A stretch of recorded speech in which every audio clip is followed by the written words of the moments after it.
toward the One, the perfection of love, harmony, and beauty, the only being, united with all the illuminated souls who form the embodiment of the messenger, the Spirit of guidance. Welcome. This is the third in a series of 6 classes on the Gabrielite Work, a relational approach to spirituality. And what we're going to be doing in each of these classes is talking about 2 of the 12 mysteries in the Gabrielite Work. And just a quick reminder, in the last class, we talked about relational unity, which is a way of experiencing and connecting that's not separated, is not in a dualistic state of consciousness, but it's also not dissolving personal identity and just merging into the one. It's being in a very fluid state that allows circulation and allows transformation to take place, and also allows a process that we'll be talking about later on, and I think we've referred to it a bit, called Ta wheel, harmonic perception. It's an essential part of that. And we also talked about multidimensionality, that we are beings who exist in many realms of existence. In fact, Hazrat Inayat Khan said that the human being is the only being in all of the universe that exists in all of the realms of existence. But normally, we're not conscious of these other realms. We're only conscious of the physical realm. And so the capacities in these other realms are embryonic and dormant, and we have to first learn how to access them, and then we have to learn how to function in them. And eventually we want to be able to experience ourselves existing in all of those different levels with a circulation of light that goes through them, and experience all that as part of us as a unitive being. So tonight, one of the 2 mysteries is called the unfolding path, or the path is always under construction. So often when we're speaking about one of these mysteries, we'll say, well, what the usual way of thinking about it would be. And then we talk about, well, what is the unfolded way of thinking about it? So let's think about what this is not. The path, thinking of our spiritual path, is really what we're talking about here, or our path of manifesting in life also as this being, the divine being who is also human. What it is not, there's no preordained route that for us to travel, like the myth of Hercules, for example. We're not trying to get back to somewhere. We're not patching things up. And we're not an individual moving on a static path to somewhere else, like you would think of someone walking through the woods or something like that on a path. We have no final destination. So it is one way of thinking about where we're going, to think about this path, but not really very good one. So what is it? Well, this path is to be determined by you as an individual in ever-expanding circulation with your inner self. Your path is your way of expression of beingness in relation to everything. The path is a continued emergence of the divine as you, and as you relate with every other expression of the divine, it becomes you. And the purpose of this, our spiritual path, is not to arrive at a fixed end point, whether it's called enlightenment, moksha, mukti, heaven, liberation. While there are well-established pathways in different spiritual traditions, we fulfill the purpose of our existence by discovering and traveling on our own particular path. So we're going to speak more about this path tonight. And we spoke quite a bit about the Barzakh last time. And this is, you might say, it's an interfacing with the Barzakh, our path. It is our opportunity to, as we said already, meet with the divine in different kinds of ways. And in that process, incarnate. And incarnating and also sharing with the divine all the experiences that we have in life. So let's speak a little bit about a filter. We do not want to limit our experiences, but sometimes we set ourselves up for limitation. That's what we're talking about, that the path can become a limitation, the way that we think about our path. We've referred to the screen before as being the interface. It's our spirit, it can interface. The broader the screen, the more that can come through. So we talked about that. Large interface will help us to perceive all that is possible. If you have your concepts about whatever you are coming to this place with, even though what you're meeting with is in its essential nature unlimited and permeates everything, now you've got a constricting filter that you're putting on the experience. And because of that filter, all that you're going to be able to experience, unless there's some shift on your end, will be through that vantage point. It's like the story about the blind man and the elephant. Instead of experiencing the elephant, you just have a little piece of it. And it's your nature to try to make sense of things, so you'll generalize based on your experience, to assume that you know the essential nature of what it is you're experiencing. So if you can maintain the state of receptive openness and willingness to let go of the hold of a particular frame of reference without losing the coherence of who you are, then there's an opening into something that is based on the uniqueness of your being. It's interspersed with the uniqueness of what it is that you're experiencing. So you can think about it as the expression, a light upon a light. So in this case, there's an expansiveness on both sides so that you can see what arises from that light. Every time you're able to do this, you could say that you freed the divine even to be more of his or herself than he or she was before. Would you like to add something? Yes. So we're so used to thinking of things in a linear way, and we're used to thinking in terms of our location, a specific space and time, like where you are and how you are, each of you that's watching this class right now, whether live or through a YouTube video later.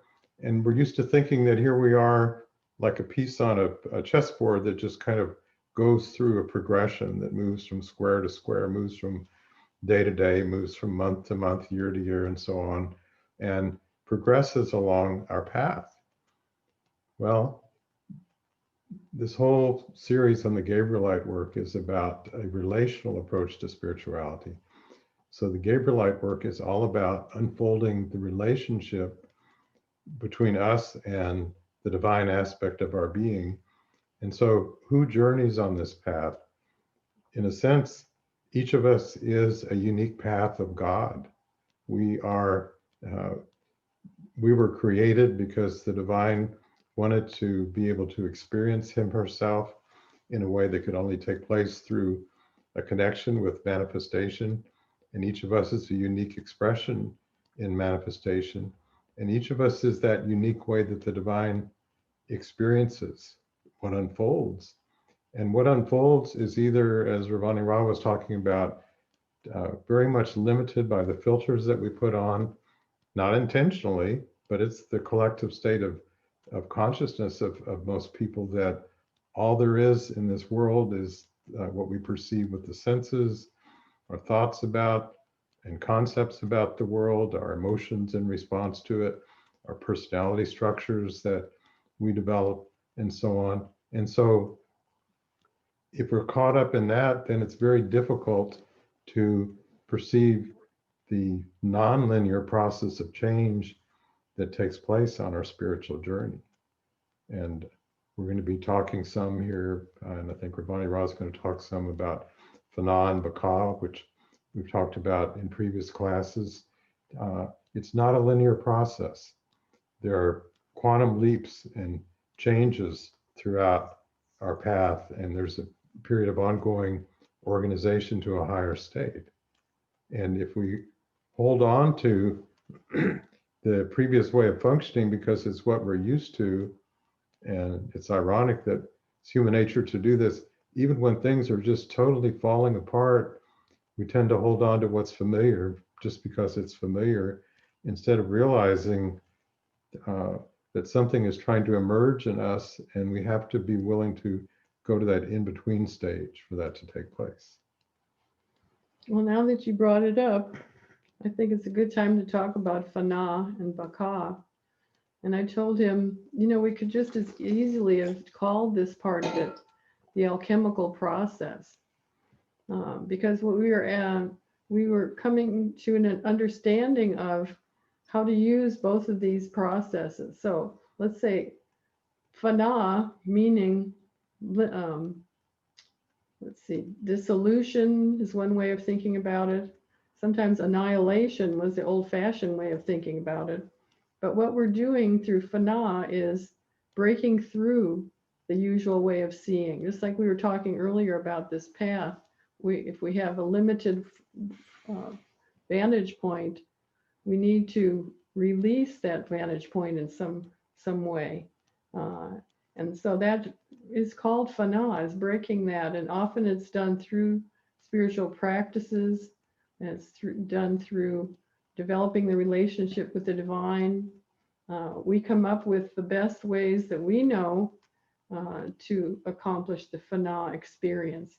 But if all we had in, and by the way, this is the alchemical process. Let me go back and say that, of dissolving and then finding what's in back of that. It's just like the experience of the caterpillar going into the cocoon and coming out another being. But we keep doing this over and over again. This is our Fana, our alchemical process, meaning the process through which everything in us is reborn. That's alchemy. This is the way they said it was about gold, but it's actually something more beautiful and wonderful than gold. It's this being transforming over and over again. So besides Fana, there's also Baka, and that is the new being that emerges, you could say, as the butterfly in this example. But we keep transforming again and again, so it isn't really like the cocoon, from which we have the caterpillar first coming in and then the butterfly, because it's transformation after transformation after transformation. But you have the dissolving, and then you have the established new being. And then hopefully that being anneals or comes into its own understanding, its uniqueness, its formation now. And that's very important, because we can't just stay in the dissolved state.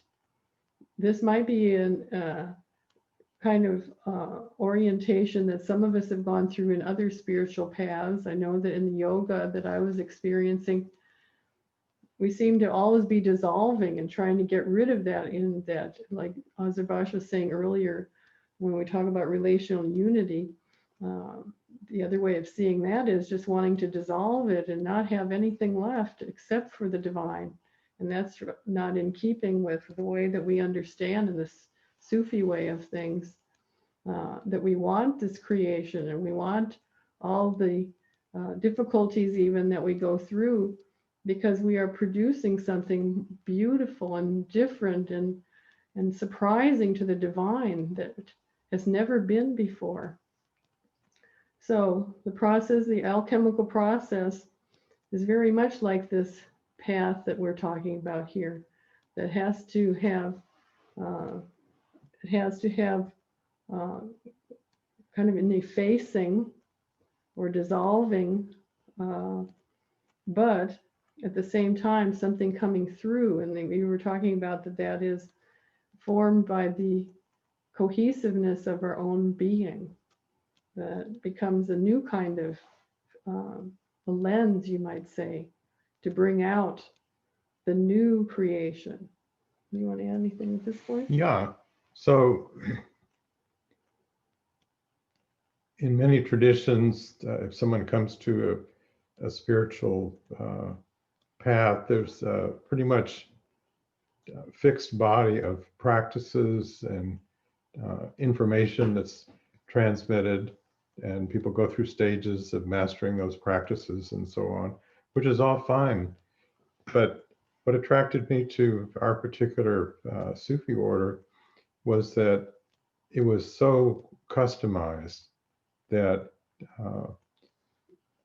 when someone works with their guide, the guide isn't sitting there with the book saying, all right, now we've done the first chapter, now we're going to do the practices in the second chapter and so on. Yes, there are sequences of practices that are good for everybody to learn, and they're kind of graded in order of complexity and so on. But the way that a person progresses on this path is totally different for each person. And it's said when someone becomes initiated in our particular Sufi group that they are joining a caravan of like-minded souls that continues even after this life. So it's a caravan of souls who's traveling together on the same broad road, but each person has their own particular path to follow. And this is very much in alignment with something in the Bhagavad Gita, one of my favorite lines. It says, better one's own dharma, which means purpose or spiritual duty, better one's own dharma, however imperfectly performed, than to do the dharma of another, no matter how perfectly done. So each of us is here, like if you think of yourself as having been given all these seeds which form your divine inheritance, and your job is to nurture them and plant them and cultivate them, and even bring forth something from the seeds more than the way they started from. There's an evolution of those seeds. So we don't want to just sit there and look at the seeds or hold on to them or think that our garden should look the same as someone else's garden. It's that unique way that those qualities are expressed through our being. That is part of what our path is about. It's not something fixed. But at the same time, we talk about the spirit of guidance in our invocation. And so we have kind of a inner compass that helps us to see if we're getting off track, not from some fixed thing like the way it's supposed to be, this blueprint, but getting off track of the way that we are naturally evolving and growing. And also, it's like something that guides us in a particular direction, but like Ravani Rao was saying, there's not this endpoint of a destination that we're getting to. It's Pir Vilayat would always talk about what our next step is. So that's one beautiful thing about Sufism. It's an ongoing process of discovering what your next step is, taking that next step, and having something to do with what that next step is about. Sure would be easy if we could just define it so closely than saying, oh, these are the things to watch out for during this week. And some of us have had very difficult experiences in the last few weeks, I must say. But most of it is unique to your own being, and people come into your lives, and opportunities come into your life, and really so many things come to us and we're so involved with them that we don't really analyze what is happening in our lives. But our lives are our path, and each one of us has a different life, and different offerings come to us, and so we develop different qualities because of those experiences. And there's a beautiful way here of talking about the wazifas as light that I'd like to share with you. You could say that you're working with different forms of light when you work with your wazaif or your spiritual qualities. You could say that each quality embodies a different aspect of light in a certain way. By seeing how that light is experienced in yourself and what you understand and interact with, then you come to know more not only about yourself, but the totality in which you are a part of. You experience the overlay of your soul and everything it's connected with through a particular lens, depending on what you use to come to the meeting place, or to the barzakh, or to your experiences. Like an artist's medium, the paint to work with, the colors of paint become your toolbox for expressing a particular thing. If you're a musician, it's going to be notes and types of instruments and rhythms. If you're a writer, it's going to be words and poetry. So it's like the way that you're coloring your fractal patterning through that particular thing. And speaking of which, I have an activity for you for hopefully that you'll accomplish during this next week. And I'll show you how it's gone for me. And here's the leaves again. The leaves on the tree are like the scriptures as far as Hazrat Inayat Khan says. So let me tell you what hopefully this experience is going to make available to you. I would advise you to start out by walking outside and tuning in to your heart as you're walking. And hopefully there'll be some leaves somewhere still, unless you're a place that's got lots of snow on the ground. But find yourself a leaf, and hopefully as you walk, you have the experience like I do of nature seems to open my heart just automatically. And I have a relationship. I feel like that human divine relationship just blooms when I'm out in nature. So tune into your heart as you're walking. Go to the place where you are within yourself. Here's a clue about the human divine relationship, I feel like.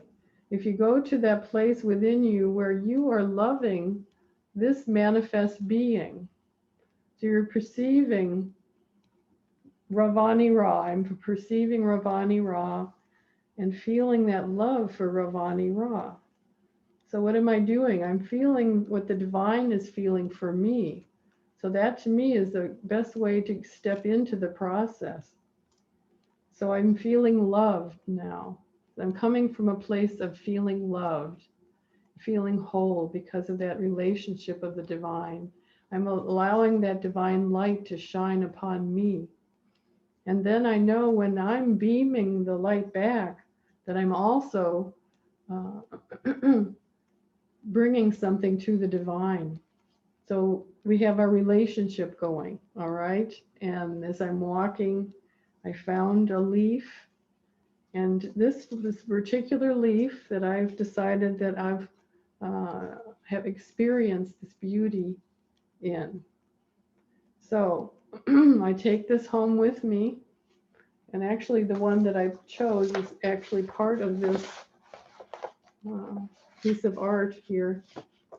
All right. So I've picked up the leaf that seems right. And this is the essence of the practice. That every time that you are contacting the paper, it's usually what you're going to be working with, then that contact right there, you're feeling is your contact with the divine. So you're having your contact through the pencil or the pen, chalk that you're using on the paper. And of course, in order to make a stencil like this, you would have the leaf itself on the paper, and you would take the pencil. And so without analyzing, you are bringing your experience down to this little point where the pencil touches the paper. And that's where you're focusing and feeling that you are contacting the divine in this one little place. Now, in a way, this is bringing you to a very small, constricted experience. But as you do this and you keep concentrating and you don't think of anything else, to me, it's like an opening between this large open space between myself and the divine that's all encompassing. So you're only thinking about the divine as you're tracing around, all the way around. So you may have already have a picture of that leaf on this page just traced with the pencil. Then you will be able to do different kinds of things. This is really up to you and up to the inspiration that you have. But I would think cutting it then to create a stencil. So every place that you're touching this paper is an intimate experience between you and the divine. And you don't need to be deciding, well, am I an artist or not an artist? Or is this beautiful or not beautiful? You are having this experience and feeling the divine, feeling blessed, feeling the light. As you continue, you'll really have two. You'll have the outside part and the inside part of the stencil, right? Because you have what looks like the leaf, that is the inside part. And there was also a piece that I don't have here, which is the outside part. So now you have choices of different things that you can do. And again, the object is to feel that contact of that pencil, or in this case too, it could be paint on a brush with the surface, and unfolding and just devoting yourself as if this is your spiritual practice. Rather than saying words, you are giving your presence really to this experience. I actually have a sewing machine that is set up to do freehand embroidery. So these are stitched lines here. However, they could be many different kinds of things. You could use pastels, you could use paint, and in the experience that it builds one feeling, one layer of experience upon another of that very intimate feeling that you could have. So I wish this would be something that you would try during this week. It's very similar to people that do automatic writing, where you take your pencil and you write and you feel like, well, what are words that are coming through right now? What I'm feeling the divine, and this word is, and so you start writing. That's another way of doing this. And it is a delicate balance between deciding what to write, that you are conscious, but at the same time, you are not shaping what is going on. So it's kind of leading to that open consciousness that we were talking about in the path. So if you would like to bring what you worked on, fine. And if you decide that this is an intimate experience you are having, then all the better. So this is about the path. So would you like to continue? So our other mystery for this class is desire. Desire in many traditions has been given a negative connotation. It's either thought to be sometimes sinful, the desires of the flesh, or just things that keep us stuck and keep us from reaching the goal of spirituality. And in Buddhism, one of the basic truths is desire creates suffering. And also there's a way to get beyond desire. But Sufism looks at desire in a different way. Looks at it in a different way than yoga or Buddhism. And desire is seen, Hazrat Inayat Khan says that every desire begins with a divine impulse. And what happens is that as that impulse goes through all the levels of our being and all those other realms in which we exist, all the way down to our physical realm, it's kind of like that old game of telephone. You remember playing that game? The message at the end of the circle is usually very different than what it was to start with. So many times that original divine impulse gets distorted, sometimes 180 degrees. So this does not mean that whatever desire you have is just wonderful and divine. It may be the total opposite of that. But what this is saying is that those deep desires had their origins in a divine impulse. So then we might think, okay, what I need to do is become very pure and just kind of eliminate my sense of personal self. So in the old days, they would describe this as nobody's home, it's just God. You're an empty vessel for the divine being. Well, Sufism says that there's a purpose for human existence. In fact, even Arvi talks about the fact that we are bi-une, bi-une beings, that we are both human and divine beings, and that neither side of our being has a meaningfulness or even an existence without its relationship with the other. And in Sufism, it's said that without the human side of our being coming to the capacity of being able to participate in this human divine relationship to further that original divine impulse, not unchanged. Our job is not to kind of recover the original blueprint and just follow the instructions to the letter, but rather to allow that to be transformed by what's gained from our experiences in life. So this is a very different way of looking at desire. And we say that desire is the fuel for our journey, which is very different than thinking of desire as an obstacle in our journey. Desire has different directions to it. Pir Vilayat will talk about the different directions of meditation that some of you are familiar with: the transcendental dimension, the cosmic dimension, turning within, awakening in life. But there's also, we could say, different directions of the pulls of desire. So what are those? Well, one, and the Sufi term for this pull or this longing is ishq, I-S-H-Q, ishq.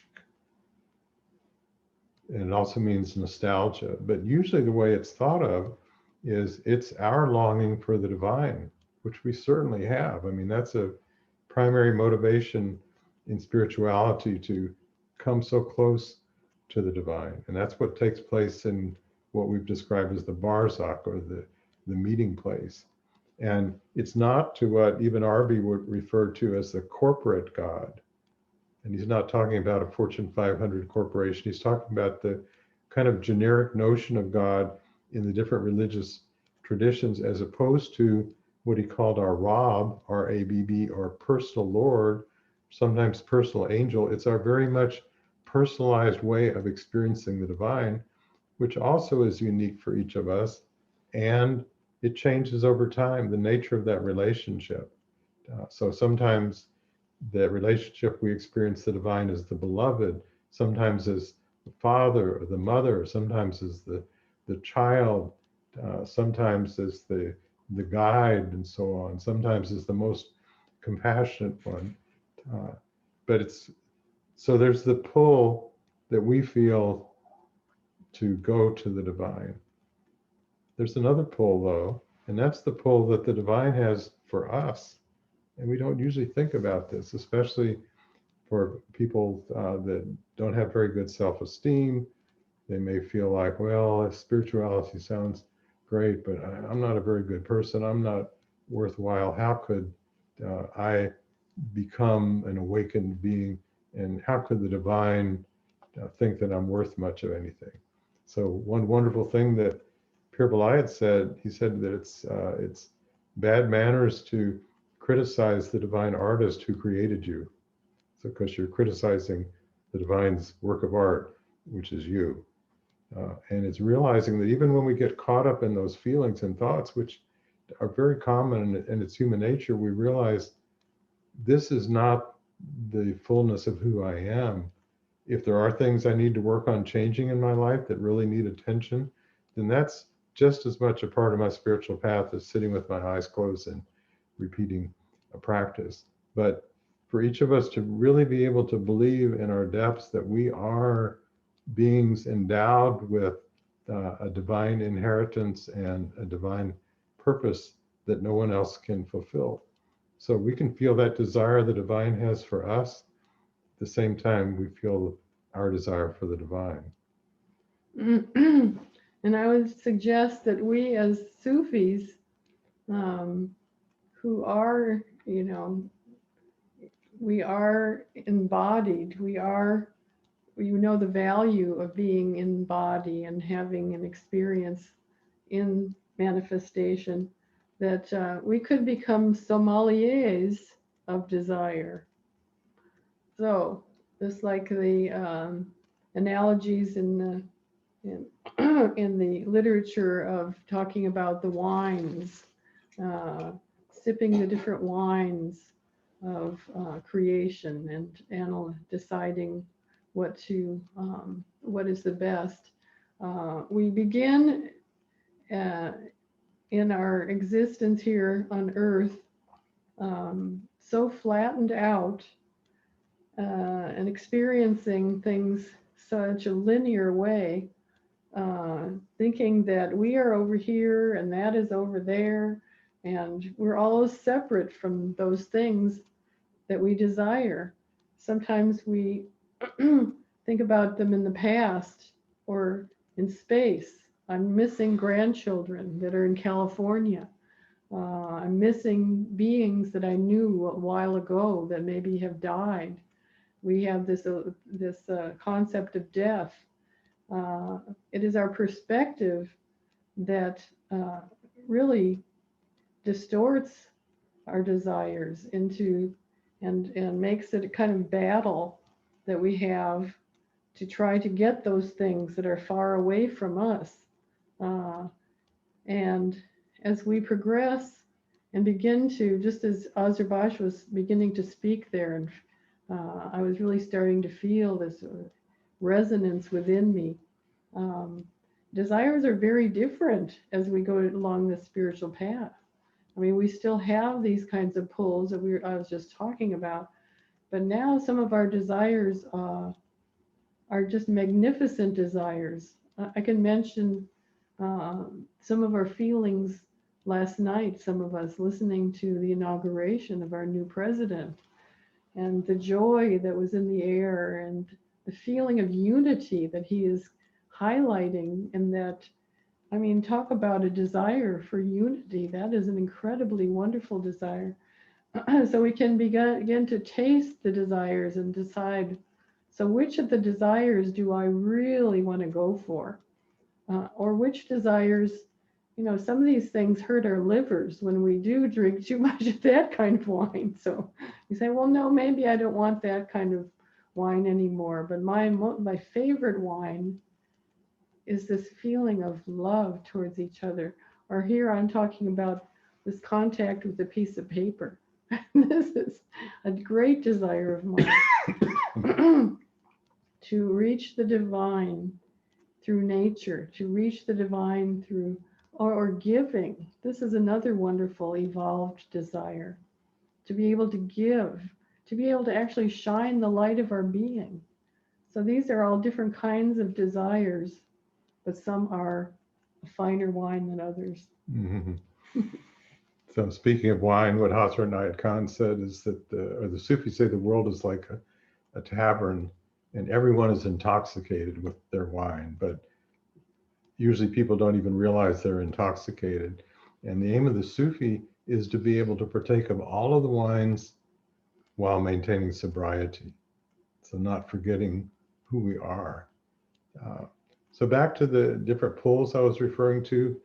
And before I get to that, we've talked about coming to the Barzakh or to the meeting place. And we will be talking about in later classes of this series, what we call the Sophianic function, the bringing forth of something into the new creation. So if we come to that meeting place and we don't bring something from our end, something of the way that original divine impulse has been transformed, it's analogous to sitting with Google as your search engine, and you're looking at the screen and you don't put anything in the box and you hit enter. What's going to happen? Absolutely nothing. You have to bring a desire so you can participate in that creative process. And sometimes that's challenging for us because we think, well, what do I have to contribute to this process? No, it's not my will, but thy will. But again, that's a dualistic way of thinking about things. I mean, there's a beauty in that, but there's also an incompleteness in that because it's not allowing for the possibility of the human awakening to the point to transform that divine impulse through the wisdom gained in life's experiences and bring that to the meeting place with the divine. So now there's a co-creation from both sides can bring forth something. And this is really important, that could never happen solely from the divine side. The divine can't just poof something into expression. The divine needs this relationship with manifestation. And similarly, there's something that can come through that we could never bring through solely on our end of things, because we're not opened up into that fuller state of beingness when we're perceiving ourselves as separated. So there's one more pull, and we're going to do a meditation with this in just a bit, but let me describe it. And I call it the eliciting light of Sophia. So some of you may recall in Proverbs where this being called just wisdom, it says that when God was going to bring about creation, wisdom was there with him. And wisdom was like his partner in this process. And God consulted with wisdom in this process. Well, wisdom is the same as this being Sophia, this archetypal figure. And so there's the desire that springs from us. Okay, we have a desire for the divine. We can have a desire for something to be expressed from our relationship with the divine. But there's also a pull that's drawing something from us that is not yet formed. We don't know what it is, and it's not sitting out there, but it's a design for more. It's a design for a furtherance that can only come through this relationship of our human and divine parts. It's pulling that out. It's a longing for the expression and the discovery of something not yet born. So there's a new creation born at every instant, but what's born in that new creation has never been born before. So there's something that's bringing forth the longing for that birth to take place. And when we can hook up with all three parts of these pulls, then something absolutely amazing happens. So why don't we do a meditation now? So close your eyes.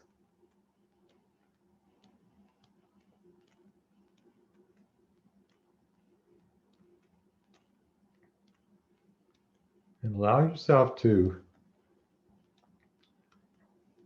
imagine the moment that the divine being had a desire to bring forth you. We talked about each of us as a ray from that divine central sun, a unique ray. So this is when the ray that is your soul was launched forth by the divine. And the way I think about this is each of us is a living prayer of the divine. And what is the divine praying for? The divine is praying for a discovery of knowing of him herself through you.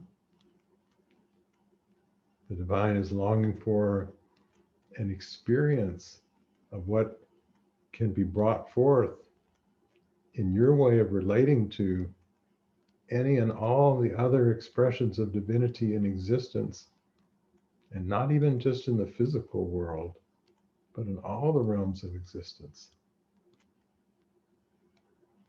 So let yourself begin by just feeling that desire of the divine, that incredible desire that brought forth the birth of your soul.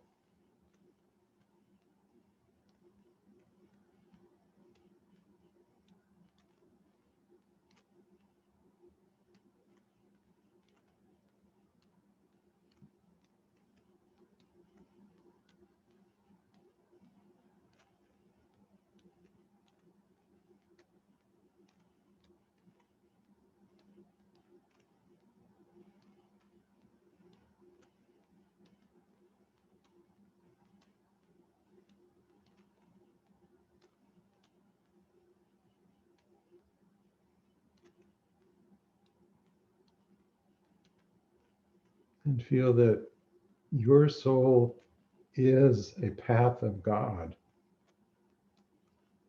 Someone asked Hazrat Khan, does the soul travel? And he said, no, God travels. God is traveling through all the realms by means of your soul. You're enabling God to have life in the realms through you.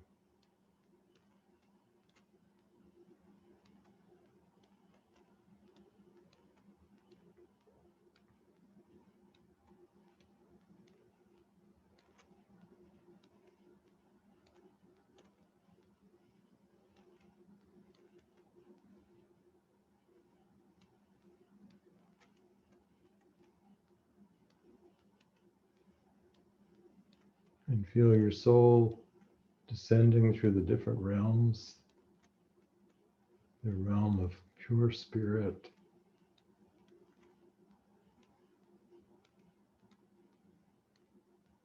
through the angelic realm,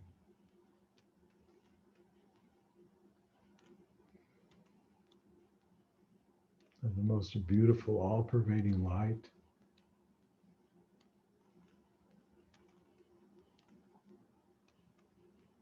Feel the bodies that your soul takes on in each of these realms, your angelic body,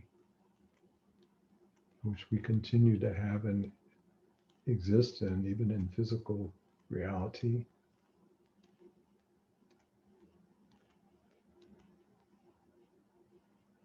In the realm of the jinn, realm of creativity and genius.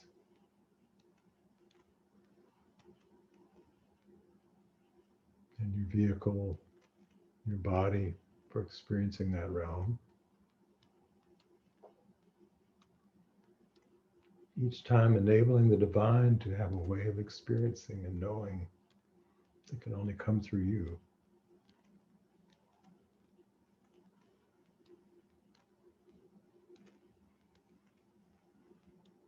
And all the way down into the physical realm. Human beings are the pioneers that chose to keep on going in the descent through the realms.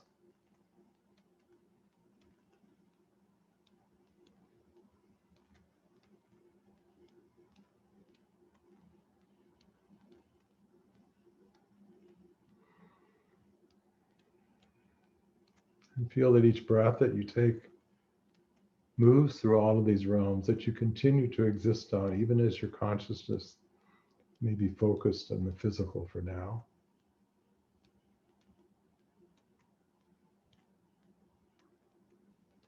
And now feel the desire that you have as the human being for your beloved one, the one that gave birth to your soul,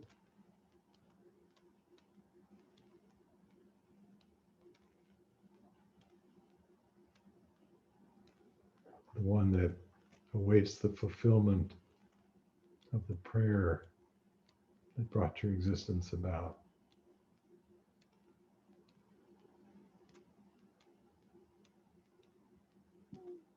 this mutual longing, yours for the divine and the divine for you.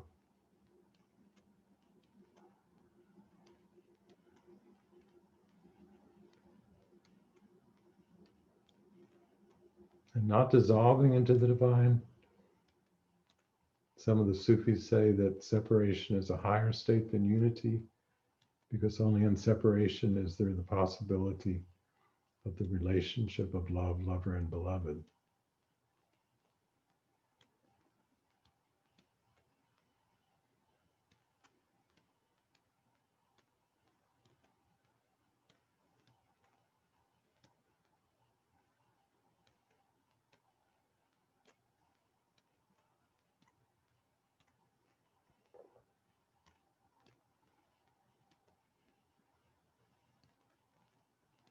And as wonderful as this relationship is, now become aware of another longing, another pull. And it's a pull that's drawing something forth from your human and divine being into the new creation.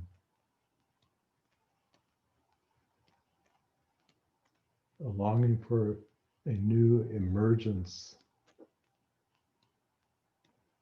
of the expression of divinity that was never there before, was never known, and could not ever have been known, even by God.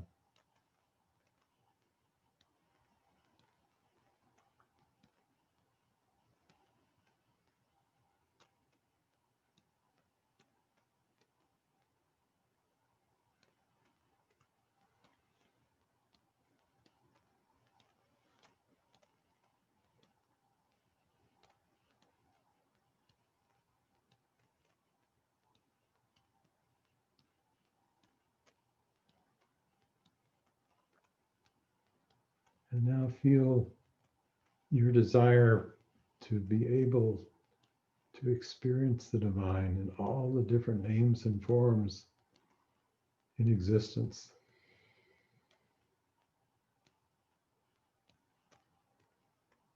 All the expressions of beauty and joy, compassion, majesty, splendor. And not only in just the physical realm, which now has become a transformed world, but throughout all of the realms in which you exist, that same longing and joy in experiencing all of the other expressions of the divine.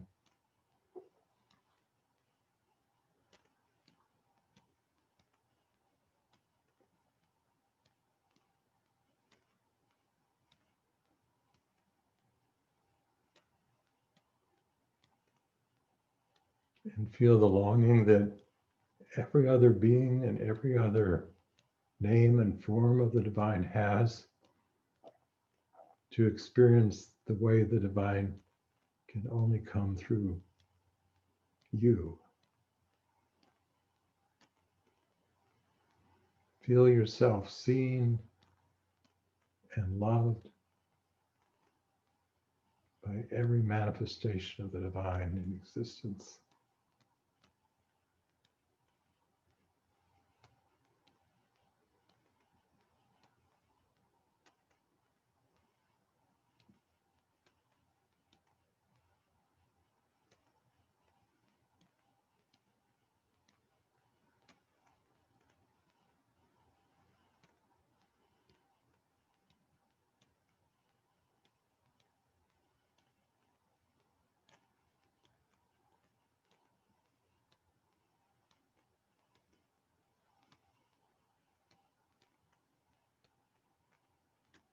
And this world is the world of your soul.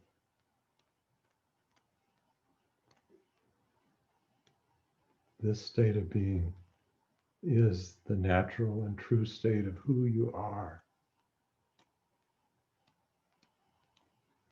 And when you forget and when you get caught up in circumstances and problems and old patterns of thought, As soon as you recognize that that's what's going on, just allow yourself to recall the experience that you're having right now.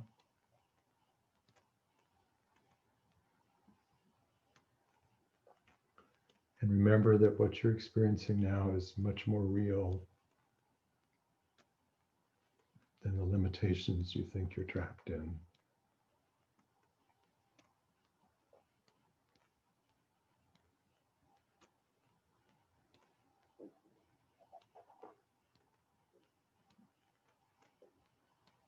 We talk about changing our mind. Allow yourself to change your heart.